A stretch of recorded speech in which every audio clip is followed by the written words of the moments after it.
सिद्धिप्रदायकाय गुरु ब्रह्म गुरु विष्णु गुरुदेव महेश्वर गुरु साक्षाತ್ ಪರಬ್ರಹ್ಮ ತಸ್ಮೈ ಶ್ರೀ ಗುರುವೇ ನಮಃ. ನಮಸ್ಕಾರ. ನಾನು ನಿಮ್ಮ ಪಂಡಿತ್ ಲೋಕನಾಥ್ ಭಟ್ ಮಾಡುತ್ತಿರುವಂತಹ ನಮಸ್ಕಾರಗಳು.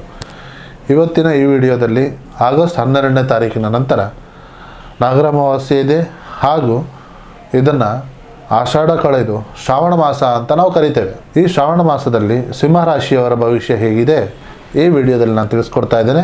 ಈ ವಿಡಿಯೋ ನಿಮಗೆ ಇಷ್ಟವಾದಲ್ಲಿ ಈ ವಿಡಿಯೋಗೆ ಲೈಕ್ ಕೊಟ್ಟು ನನ್ನ ಚಾನಲ್ ಆದ ರಾಯರ ಭವಿಷ್ಯಕ್ಕೆ ಸಬ್ಸ್ಕ್ರೈಬ್ ಮಾಡಿ.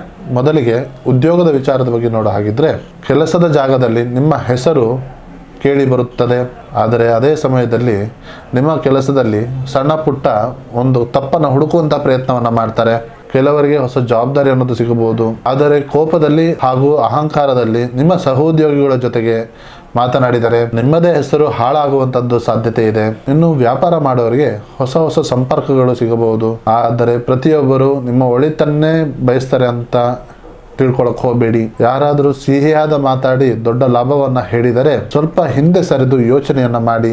ಆದರೆ ಈ ತಿಂಗಳು ನಿಧಾನವಾಗಿ ಯೋಚನೆ ಮಾಡಿದರೆ ನಿಮಗೆ ಅಧಿಕ ಲಾಭ ಸಿಗುವಂತ ವಿಚಾರವಿದೆ. ಇನ್ನು ಹಣಕಾಸಿನ ವಿಚಾರದಲ್ಲಿ ಹಣದ ಹರಿವು ಇರುತ್ತದೆ.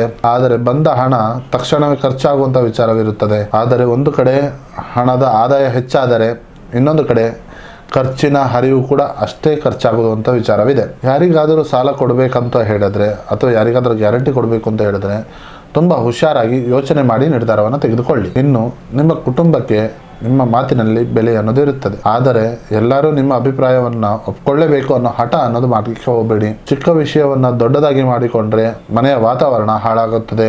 ಇನ್ನು ಪ್ರೀತಿ ವಿಚಾರದಲ್ಲಿ ಭಾವನೆಗಿಂತ ಸಹನೆ ಅನ್ನೋದು ಮುಖ್ಯ ಆಗುತ್ತದೆ. ನಿಮ್ಮ ಸಂಗಾತಿ ನಿಮ್ಮ ಮೇಲೆ ಒಂದು ಪ್ರೀತಿಯ ನಿರೀಕ್ಷೆ ಅನ್ನೋದು ಮಾಡಬಹುದು. ಕೆಲಸದ ವಿಚಾರದಲ್ಲಿ ನಿರ್ಲಕ್ಷ್ಯವನ್ನು ಮಾಡಿದರೆ ಪ್ರೀತಿ ಅನ್ನೋದು ಹಾಳಾಗಬಹುದು. ಇನ್ನು ಆರೋಗ್ಯದ ವಿಚಾರದಲ್ಲಿ ನೋಡೋ ಹಾಗಿದ್ರೆ ನಿಮ್ಮ ದೇಹಕ್ಕಿಂತ ನಿಮ್ಮ ಮನಸ್ಸು ದಣಿಯುತ್ತದೆ. ಕೆಲಸದ ಒತ್ತಡದಿಂದ ನಿಮ್ಮ ನಿದ್ರೆ ಕಡಿಮೆ ಆಗಬಹುದು. ಸ್ವಲ್ಪ ವಿಶ್ರಾಂತಿಯಂತೆ ನಿಮ್ಮ ಕೆಲಸದ ಅಧಿಕ ತುಂಬ ಮುಖ್ಯ.